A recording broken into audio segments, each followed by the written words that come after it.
and welcome to Apuntes de Español. In today's video, we are going to study the present progressive, also known as perífrasis durativa. If you have not done yet, please subscribe to the channel if you want to receive videos like this one. Please also know that in the description you can find the worksheet and the answer sheet that I'm going to be using through this lesson. The present progressive in Spanish is used to describe actions that are currently happening or in progress, as I am singing. To form the present progressive, you need to combine the verb to be, estar in Spanish, with the present participle of the main verb. The present participle in Spanish is equivalent to the ing form of a verb in English. We can see some examples here of una perífrasis durativa en presente, the present progressive. So we have estoy trabajando, ending with ando. We call the present participle, we call it gerundio en español. It's the non-personal form of the verb. Estás comiendo, you are eating. It's the verb comer, to eat. And you see it as comiendo, eating. Está escribiendo. In English, it's a perífrasis used to express actions that are occurring at the same moment when we are speaking. Here are some examples of the durative perífrasis as we have seen. I am working, you are eating, so estoy trabajando, estás comiendo, etc. The usage may be different from the present progressive in English. In Spanish, it is mainly used for actions that occur at the exact moment when speaking, while in English, the present progressive can also be used to talk about future plans or temporary situations. So we are going to start with the verb estar. You probably can do it ahead of me. Start the video and complete the form of the verb estar. So estoy,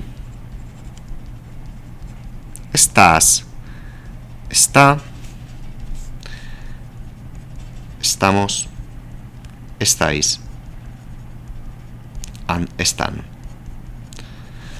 And the gerundio, also known as present participle, your ing, okay, if you can memorize that, are going to be ando, and then yendo. So that happened with most of the verbs, but there will be some verbs, as for example the verb leer, that we can follow the rule of taking out the ending er and add yendo. We will have to replace the vowel I, this one, for a y in order to help with the pronunciation. So in here we will say leyendo. So anytime that the stem ends with a vowel, we are going to need to replace the I for a y. So the I will turn into a y in those cases. The gerund, the present participle, is a non-personal form of the verb in Spanish.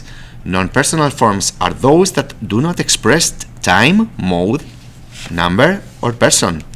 The gerund is used to express actions in progress or in process, and is formed from the root of the verb by adding a specific ending according to the conjugation to which the verb belongs. It's exactly what we have seen here. The ones for AR will be ando. The verbs that ends with ER will end with yendo, and the verbs that ends with ER or IR, but they also add in a vowel, they will turn into the I will turn into a Y. So if you see that you are having like 3 vowels like that all together, that means that this is wrong. That means that this I needs to be a Y. I am going to ask you to stop the video, do as many as you can, and I will show you the answers right away. In the description, please find those 2 worksheets, the one with the questions and the one with the answers.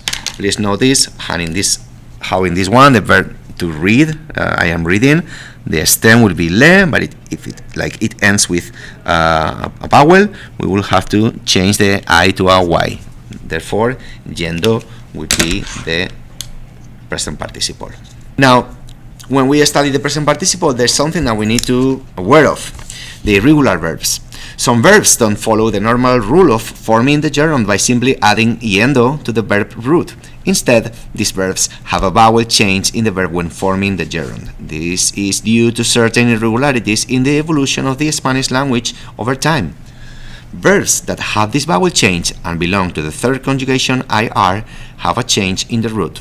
For example, the verb dormir changed the O to U in the gerund, resulting in durmiendo, or the verb pedir that changed the E to I in the gerund, resulting in pidiendo. What do these verbs have in common? These verbs have in common that they are stem changing verbs, and they end all of them in the IR. So when that happens, and the verb that is a stem changing verb and ends with an IR has an O in the stem as dormir, the O will turn into a U. So the O turns into a U and it will be durm. And now IR, yendo, durmiendo. So we have durmiendo and mintiendo right here on their own. And then the rest of them are stem changing verbs that are going to require that you change the E to an I to do the present participle. As for instance, the word pedir. This E turn into a I, and now add the yendo, pidiendo. Stop the video, try to do all of them on your own, and here are the answers. Stop the video, double check those answers, or use the answer sheet in the description. So we have the same practice one more time for you to do it, and at the end I'm going to ask you for you to identify and correct the errors. Some sentences are correct while others contain errors in the verb form. Stop the video if you want to do that practice, and I'm showing you the answers right now. That completes our little lesson on how to work with the present progressive verbs, las perífrasis durativas en español. Thank you so much and have a great day now.